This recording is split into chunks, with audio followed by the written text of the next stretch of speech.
Well, the Scottish historian Tom Devine is here with Merryn Somerset Webb, the editor of Money Week, who lives in Edinburgh. Niall Ferguson, a Scot and passionate unionist, joins us from Boston. I hope you can all hear each other. Thank you very much for joining us. Tom, if it is a yes next week, will you be happy? Mixed feelings, obviously. I have come out in support of the Yes campaign, reluctantly, if you will. But I'm conscious of the fact that that would only be the beginning of a long process. First of all, there'll be the post-referendum discussions, the management of the process, and then, given the long centuries of connection, there'll then be challenges, major challenges ahead for the, if you like, the new Scottish nation. And of course, there's also the sense of leaving a very good and old friend, and that's in one way. But I hope that what's referred to as the social union, if you like, the socio-cultural union, will in the long run be strengthened, because one of the reasons I have come to this conclusion is that the union itself is no longer fit for purpose and is a destabilising factor within this archipelago, within the British Isles. It's very interesting that you say leaving a good and an old friend, because I'm sure a lot of people imagine it as a turning their backs on something they dislike.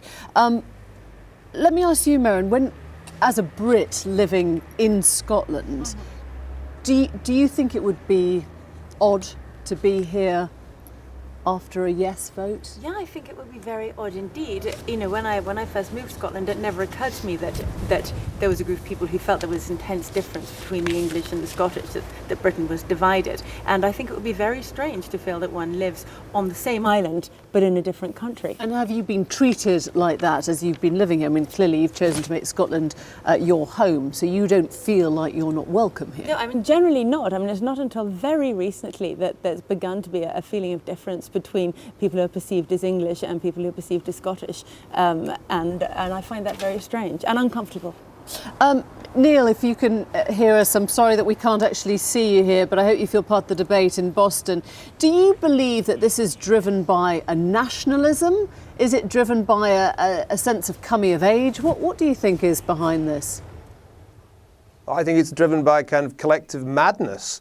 From the vantage point of the millions of Scots who don't live in Scotland, and we vastly outnumber those who do, this is just astonishing to behold.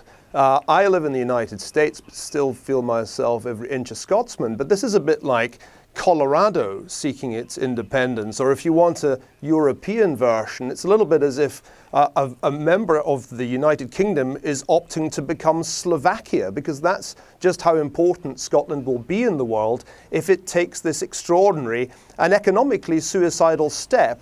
I think from the vantage point of an economic historian, this is obviously going to be a disastrous move. We're just seeing the beginning of how big a disaster it will be. And I think it's worth saying just how mendacious the claims of the Scottish nationalists have been throughout this campaign about the supposed benefits to Scotland. There will be absolutely no benefits to Scotland. Scotland will lose heavily from this divorce, and I think that's something that Tom Devine must be aware of, and I suppose that's why he feels a degree of regret about what's happening. But this will be, make no mistake, a disaster. The sad thing is that we've made the case, or rather the proponents of the union have made the case so negatively, when there is clearly a positive case to be made for the United Kingdom, as Fraser Nelson said earlier on the programme. Well, this is one. The last statement that Neil made is something I could agree with. If this happens in the yes sense, then later historians will, to a large extent, I think, blame the no campaign for its inadequacies, and blame also Cameron for not agreeing to a three-part referendum. But the other thing, but if you go back to Niall Ferguson, now I hope that Neil will not mind me reminding him, as a Scottish expatriate, that he was the author of the famous press statement a number of years ago, calling my country the Belarus of the West, and saying that it should be wound up. That's exactly what and Scotland. Liquid assets. That's exactly what. That's hold on a sec, Neil. Tom, that's exactly what you will be voting for. That's exactly what you'll be voting for. I know that Harvard is a place of civilized gentility, and I know you will allow me to speak. So therefore, what I'm saying to you is this: you once argued that that this nation was inadequate, and that in fact its assets should be offloaded and it should be recalled North Britain. I don't think you can talk impartially any longer, given that background, which I know you cannot indicate that you didn't say it.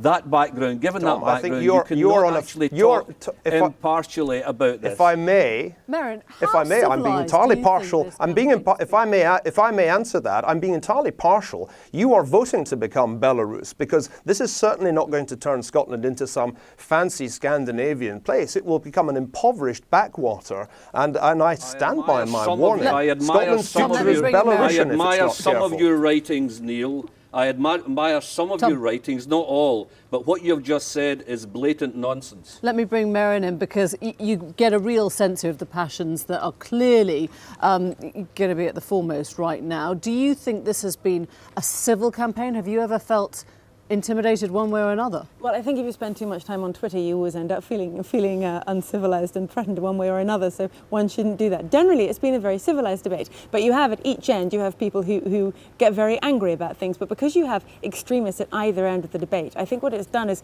made people feel that there is something of a difference between the Scottish and everybody else, when there genuinely isn't. And if you look at all the surveys of, the social attitude surveys for Britain and for Scotland, for example, you find that in fact the attitudes of the Scottish and the British towards almost everything are verging on identical. There is no actual difference between us culturally or socially. It's something that has been very exaggerated by the campaign along the way. I mean, again, this is extraordinary. There are major differences in political culture and voting patterns between the two nations, and there have been so since the 1980s. And the other thing to bear in mind is this is in no way an anti-English campaign. The Scots applauded the English team when they entered the arena at Celtic Park at the beginning of the Commonwealth Games.